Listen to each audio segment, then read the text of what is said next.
अपने शरीर पर कुछ धूल लग गई है, मिट्टी लग गई है, पसीना आ गया है, तो आप क्या करते हैं? स्नान करते हैं। स्नान करने के समय जब जल डालते हैं, उसके साथ कुछ उपटन साबुन कुछ लगाते हैं, तो वो मल भी आपका निकल जाता है। आपने एक दिन स्नान किया, लेकिन आपको क्या होता है, दूसरे दिन फिर स्नान करना जरूरी, नहीं तो फिर आपके शरीर में से बदबू आएगी। लेकिन गीता जो है हमारा जन्म जन्मांतरों का जो हमारे मन पर मल है लगा हुआ है, मलिनता लगी हुई है, जो राग द्वेष रूपी है, काम क्रोध लोभ मोह रूपी है, उस सबको दूर करने में समर्थ है। जो गीता का जो जल है उसमें स्नान करने वाला है ना, वो जो है पवित्रतम जल है। कहते गंगा जल में भी आपने स्नान किया तो आप पवित्र हो जाते हैं, लेकिन बाहर आकर फिर पाप कर सकते हैं। लेकिन गीता के द्वारा जिसको ज्ञान हो गया, तो बोले एक बार जिसको अपने ब्रह्म स्वरूप का ज्ञान हो गया, भगवत स्वरूप का ज्ञान हो गया, फिर उसको कभी भी मलिनता का स्पर्श नहीं होता। आगे कहते हैं गीता कर्तव्या किम अन्य शास्त्र विस्तरय्या स्वयं पद्मनाभस्य मुख पद्मादि निसृता।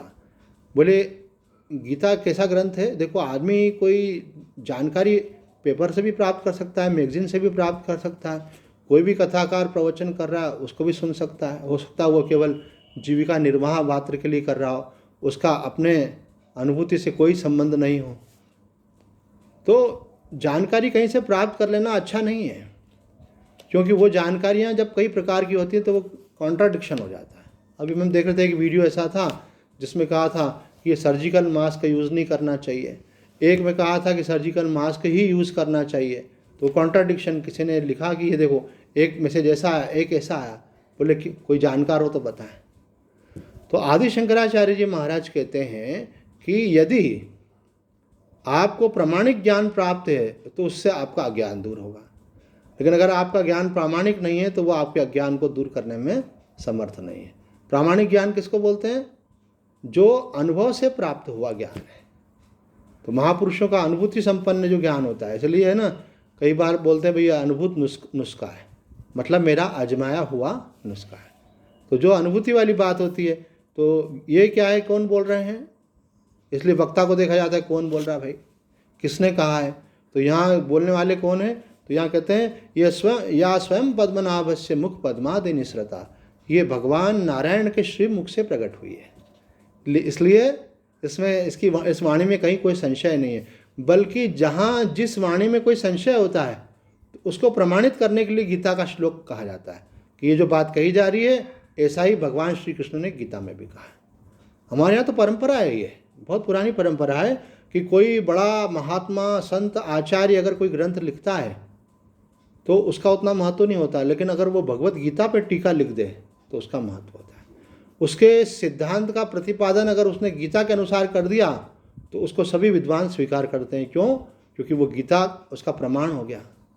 इसलिए जितने भी बड़े बड़े आचार्य हुए, शंकराचार्य, रामानुजाचार्य, वल्लभाचार्य, निम्बार्काचार्य, इसके अलावा भी बहुत सारे संत हुए, तो उन संतों ने कहा कि भाई हम जो बात बोल रहे हैं वो हमारी मनमानी नहीं है, वो भगवान श्री कृष्ण ने भी कही है, गीता में कहा गया। इतना गीता का महत्व है, गीता का इतना महत्व है। आप कितने ही बड़े से बड़े संत आचार्य शंकराचार्य जी के शरण में बैठे हैं, और यदि आपने कहा कि भगवान ये गीता में ये श्री कृष्ण ने कहा है, तो वो ये नहीं कहेंगे कि गलत कहा है, वो कहेंगे भगवान ने जो कहा है वो 100% सत्य है, शास्त्र प्रमाण है, और उसका अभिप्राय ये है। कई बार हम अभिप्राय समझने में भूल कर सकते हैं। तो आप लोग बड़े सौभाग्यशाली हैं, गीता का श्रवण कर रहे हैं।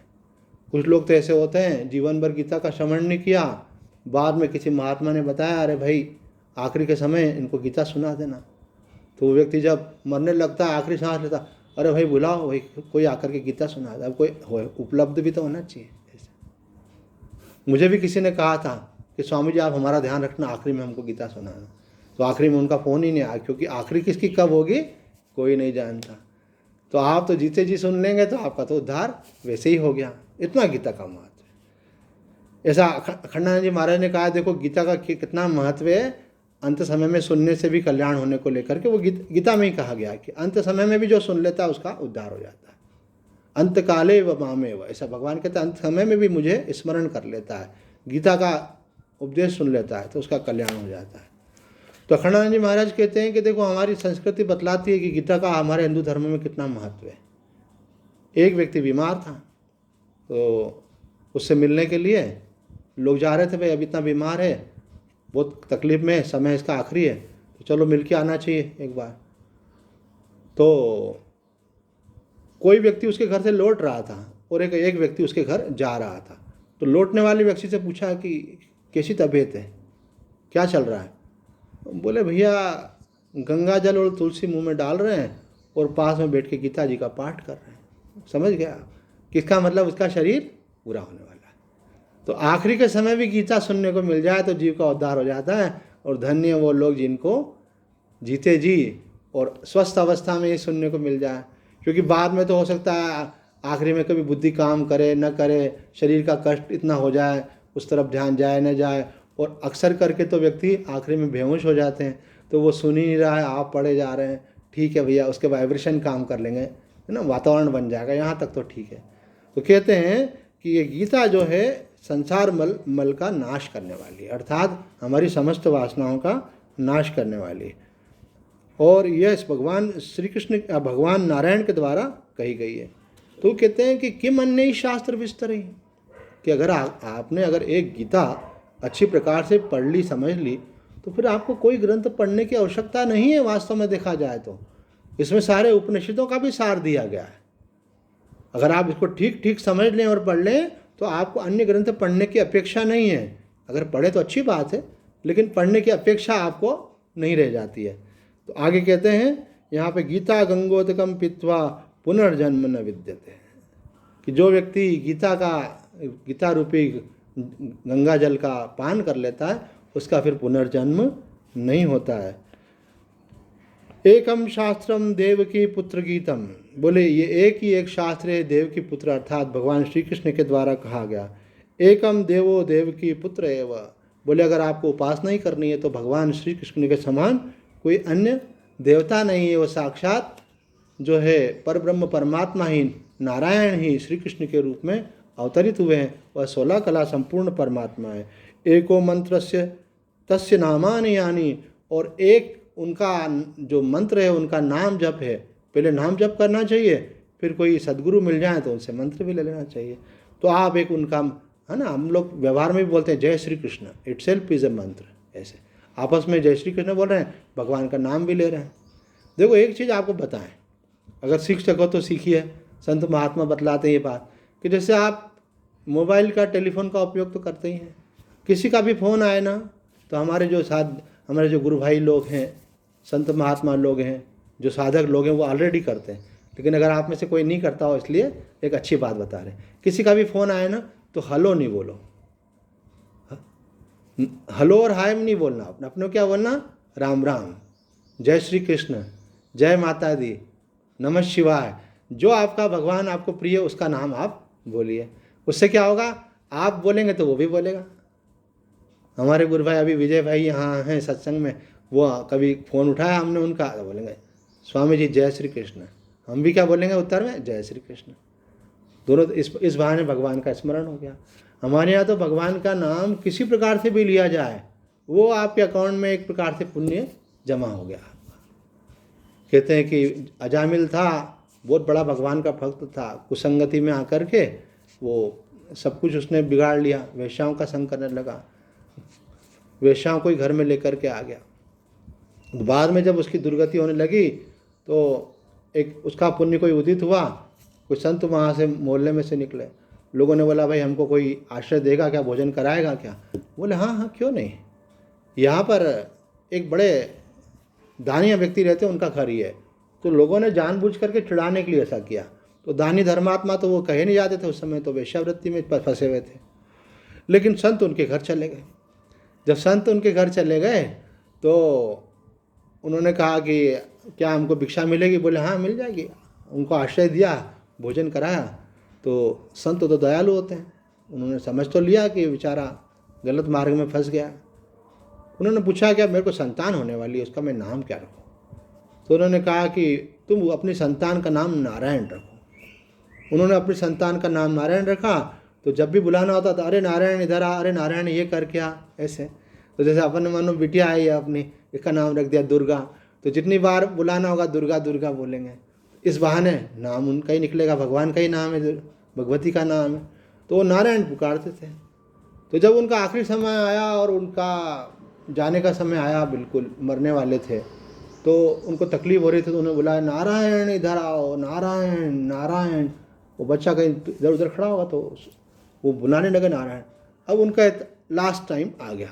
अब उनको लेने के लिए यम के दूत आए थे, क्योंकि बहुत पाप किए थे। लेकिन चूंकि उन्होंने नारायण नारायण बोला तो उनको देवदूत लेने के लिए आ गए। तो देवदूत जब आए तो यमदूतों ने कहा, भाई ये पापी आदमी, इसको लेने के लिए तो हम आए, तुम्हारा डिपार्टमेंट नहीं है, ये तो हमारे डिपार्टमेंट का काम है। तो बोले नहीं, इसने नारायण बोला है। अरे बोले नारायण तो बोला है, लेकिन इसके बेटे का नाम नारायण है, उसका नाम बोला है, कोई भगवान को नहीं पुकारा है। तो उन्होंने बोला कि वो बेटे का नाम तो रखा गया है, एक्चुअल नाम किसका है? नारायण तो लक्ष्मीपति नारायण है, भगवान नारायण है, तो रजिस्ट्रेशन तो भगवान का है, ये तो वर्ड डुप्लीकेट है, ये तो कॉपी किया हुआ नाम है। इसलिए नारायण बोलेंगे तो वो it goes to god Narayan, भगवान की तरफ जाएगा। और आखिर उनको क्या करना पड़ा? आखिर उनको यमदूतों को मार भगाया और देवदूत उनको लेकर भगवान के पास चले गए। तो आखिरी समय भी भगवान का नाम निकल जाए। तो कई लोग बोलते बड़ा इजी है कल्याण करना, आखिरी समय भगवान का नाम निकल जाए तो जीवन भर कुछ भी करते रहो। बोले नहीं, जीवन भर उन्होंने पहले बहुत अच्छे काम किए थे, बाद में बिगड़ गए थे। उनके पहले किए गए जो सुकृत थे उसका ही परिणाम ये था कि वो अंत समय में उनको उनके मुख से नारायण शब्द निकला। इसलिए हमारे यहाँ नाम का बड़ा महत्व है। आजकल वो चिंकी पिंकी चिंटू पुंटू ऐसे कुछ भी नाम रखो भगवान का, ताकि आपके मुँह से भगवान का नाम निकले। ये बात है न, पुराने सब लोग ऐसा करते थे। आजकल पता नहीं कि नया नाम रखना, अरे नया ही नाम रखना है तो अगर कन्या है तो भगवती के 1000 नाम होते, गंगा जी के 1000 नाम, उनमें से कोई रखो, है ना। अगर बालक है तो शिव जी के हैं, कृष्ण जी के हैं, राम जी के 1000 नामावली की पुस्तक आती है, उसमें से चुन करके कोई नाम लिखो।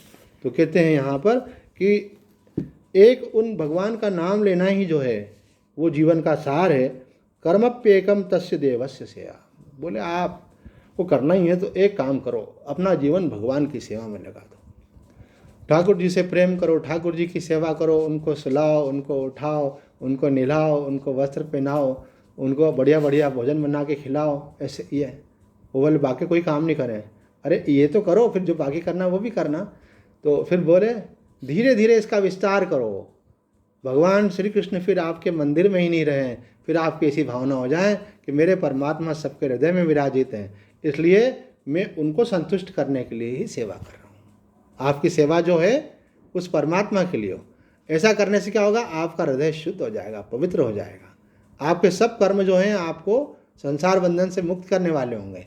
वैसे तो कर्म बांधने वाले होते हैं। ये जितने संसार के कर्म हैं वो सब अच्छे और बुरे कर्म आपको पुण्य पाप के रूपी बंधन में बांध लेते हैं। उस पुण्य पाप का भोग करने के लिए फिर पुनर्जन्म लेना पड़ता है। लेकिन यदि भगवान को अर्पण करते जाए सब कर्म, तो वो आपका सब कर्म करते हुए भी आप संसार बंधन में फंसेंगे नहीं और आपके आनंद की निरंतर वृद्धि होती जाएगी। तो ये कहते हैं ये गीता जी का महात्मा है। तो हर साधक को गीता जी का पाठ अवश्य करना चाहिए, अपने घर में गीता जी जरूर रखना चाहिए। अगर आप गीता रखेंगे अपने घर में, उतने मात्र से भी आपका भला होगा। लेकिन अगर आप कर सके तो उसका पाठ भी कीजिए। गीता जी का 2 तरह से होता है, देखो, एक होता है मूल का पाठ करना और एक होता है उसके अर्थ को समझ करके पढ़ना। ये दोनों ही यज्ञ हैं, एक ज्ञान यज्ञ, एक स्वाध्याय यज्ञ। स्वाध्याय यज्ञ क्या है कि आप केवल पढ़ रहे हैं, अर्थ का ज्ञान मालूम नहीं है आपको। लेकिन अगर आप दूसरे प्रकार का यज्ञ करते हैं तो आपको अर्थ का भी ज्ञान होता है। तो ऐसा नहीं है कि किसी को अर्थ का ज्ञान नहीं और केवल मूल पाठ कर रहा है तो व्यर्थ जा रहा है। केवल मूल पाठ करने से पुण्य उत्पन्न होते हैं और उससे आपकी वृत्ति सात्विक होती है, वातावरण सात्विक होता है, आपके धर्म की वृद्धि होती है।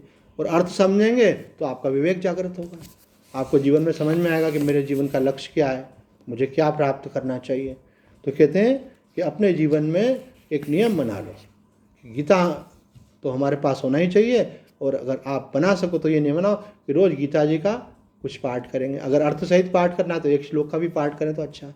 एक श्लोक के अर्थ का पूरा पाठ नहीं कर सकें तो अपन कोई टीका पढ़ रहे, मानो समझो रामसुखदास जी महाराज की साधक संजीवनी टीका, सर्वसामान्य को समझ में आने वाली है।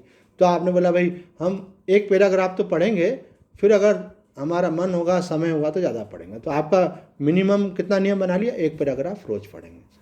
आपकी सुविधा से उसको आप कभी पढ़ सकते हैं, पर चूँकि ग्रंथ है, गीता जी है, इसलिए उसको पवित्रता से पढ़ना चाहिए। कोई पूछ रहा था भाई कि क्या हम कभी भी पढ़ सकते हैं, क्या बिस्तर पे बैठ के भी पढ़ सकते हैं क्या?